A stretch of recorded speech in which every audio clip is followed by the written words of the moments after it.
Je suis Françoise Cuisinier, la principale du collège Marguerite de Valois. Et donc, nous avons mis en place depuis 2 ans un projet qui s'appelle les arts de faire culinaires, à destination la première année des élèves de 5e et puis ensuite progressivement sur les autres niveaux. Je suis Caroline Bail, je suis animatrice culinaire. Alors mon rôle est d'animer des cours de cuisine, de mettre en place tout ce qui s'appelle hygiène autour des ateliers de cuisine pour que les enfants puissent rapporter les plats à la maison et pouvoir les partager avec leurs parents.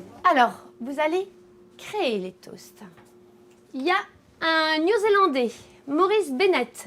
Lui, il fait des toasts différemment, c'est-à-dire qu'il va griller le pain. Vous allez réaliser votre toast. À la suite, vous donnerez un nom à votre composition. Ensuite, vous irez le réaliser. On a choisi ce qu'on aimait et on a choisi de faire sur du salé et pas mélanger le salé et le sucré ensemble. Pour animer l'atelier de cuisine, il y a tout d'abord le choix du thème. Le choix du thème donc, se fait au sein du comité de pilotage. Je crée les recettes à la suite. Marilyn Huck, la diététicienne, va valider les recettes. Et après, je viens ici dans une cuisine pédagogique, en fait dans un lycée des arts et des métiers qui est juste à côté du collège. Alors, très bien, regarde. Là, l'oignon, il devient translucide. S'il devient translucide, ça veut dire qu'il est presque cuit. Le poivron, le rouge est en train de changer de couleur. Donc 3-4 minutes et ça va être cuit. Est-ce que tu vas saler? Les objectifs lors des ateliers de cuisine sont multiples. Il y en a qui sont cachés et il y en a qui sont beaucoup plus évidents. Ceux qui sont cachés, ce sont des objectifs sur les habitudes alimentaires et sur le choix des produits que l'on va utiliser. Et puis après, il y a les objectifs que l'on voit, c'est l'autonomie, c'est l'hygiène, c'est la prise de responsabilité.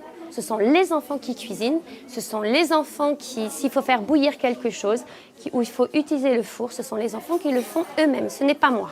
Quand on avait fini la ratatouille, on a aidé ceux qui ont fait les toasts, donc ça, c'est bien quoi. Émilie Orléans, je suis doctorante en sciences de gestion, plus spécialisée dans l'étude du comportement du jeune consommateur, au Centre européen des produits de l'enfant d'Angoulême, qui est en fait une antenne de l'Université de Poitiers. Mon objectif, en fait, c'est d'évaluer les bénéfices d'une éducation des collégiens aux arts de faire culinaires.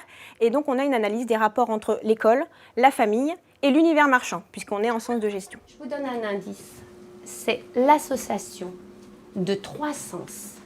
À votre avis, lesquels? L'objectif de la mise en place de cette évaluation dans le cadre de cette expérimentation, c'est par la création d'un guide méthodologique par le groupe de pilotage accompagné d'une mallette pédagogique créée pour le niveau 5e par Caroline Bail, notre animatrice culinaire, de pouvoir en fait diffuser ce projet dans d'autres établissements, dans d'autres collèges de France, en sachant que le premier transfert du projet aura lieu à la rentrée 2015 au collège Michel Palais d'Angoulême, classé REP+.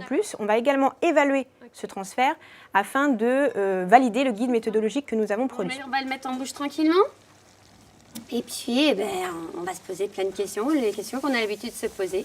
Et j'attends après vos commentaires. Ils vont plus avoir conscience de l'usage de leurs 5 sens et des différentes phases de la dégustation pour goûter de nouveaux aliments. Alors, ils ont une curiosité alimentaire qui va être plus grande et ils vont utiliser les différentes phases de la dégustation qui, en fait, puisqu'ils sont mis en place dans le cadre des cours de cuisine, prennent du sens. Moi, je trouve qu'elles sont caoutchouteuses, les aubergines. Enfin, les aubergines, il faudrait les faire cuire un peu plus. Un petit peu plus. C'est vrai qu'on sent pas beaucoup le sel ni le poivre. Ça marche. Ce projet, c'est que du bonheur. Du bonheur, le bonheur de l'enseignant qui va vous dire que finalement, c'est 100% du résultat. C'est-à-dire qu'un enfant qui rentre en cuisine, il ressort toujours avec un produit fini. Il a toujours réussi sa recette. C'est peut-être pas l'excellence, mais il a réussi quelque chose. Donc, on est en 100% de réussite. Donc ça, c'est vraiment génial. Au niveau des contraintes, il faut surtout avoir une administration qui fait confiance, des professeurs qui ont envie de s'investir dedans et rattacher leur matière.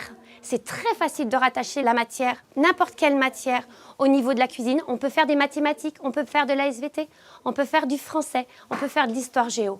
Donc là, on peut rattacher tout le monde, on peut fédérer tout le monde. Donc les contraintes, c'est trouver justement l'enseignant qui a envie de partager ce moment-là avec nous. Mais quand on l'a trouvé, c'est 100% de bonheur.